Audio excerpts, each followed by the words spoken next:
in striving to make yourself as close to your myth, your personal myth, as possible. And there's a myth for men and women. I haven't read anything about racial myths, but I wouldn't speculate about that without researching further. And there are myths for social classes. And so that's the significance that it has on society at large, in a generalized sense. But back to the movie. This is clearly, so clearly, an approximation or their interpretation of the traditionalist doctrine of the cosmic being and the castes. But the message of the movie is perfectly in line with the message of modernity, that being the secularization of being and the overthrow of the caste system wholesale, and all that it includes. And the message of the movie is that this hierarchy that preserves order as opposed to chaos is oppressive, and that gels with modern sensibilities, of course.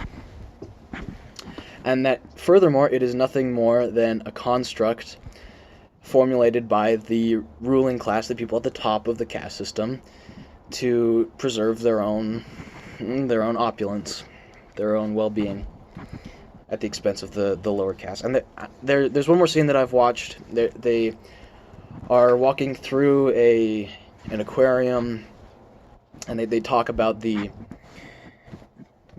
significance of it, and she asks if they'd like some sushi, and she says that this is the only time of the year that you can have sushi. And one of the lower class people from the rear car says, is there not enough fish? And she explains that it's not a question of the quantity of fish, it's a question of maintaining the homeostasis of the ecosystem and ensuring that it's sustainable, which of course goes completely over their heads.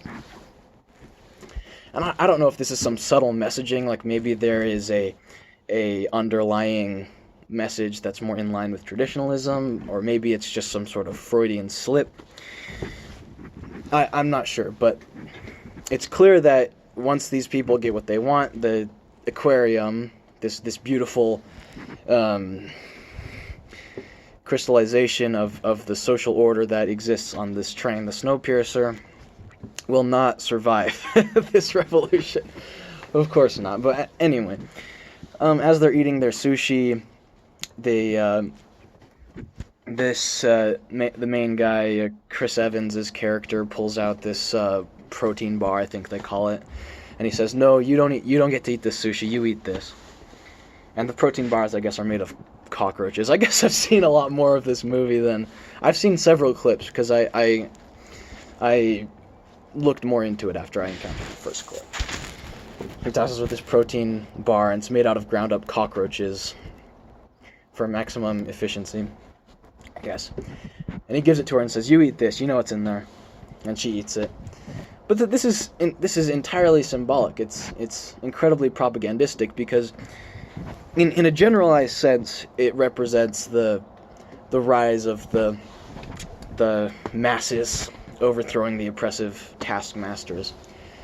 But in a specific sense, it represents the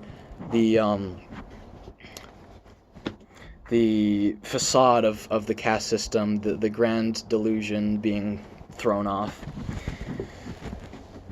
And it's a very pointed message.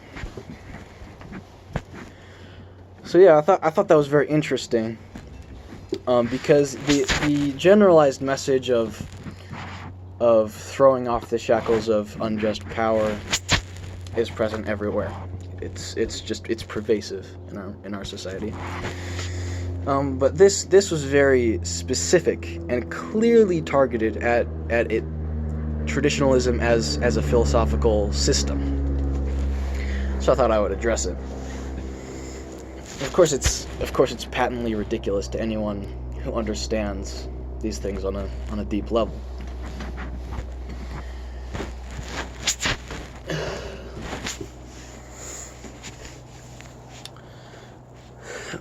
See, I had something else I was going to talk about.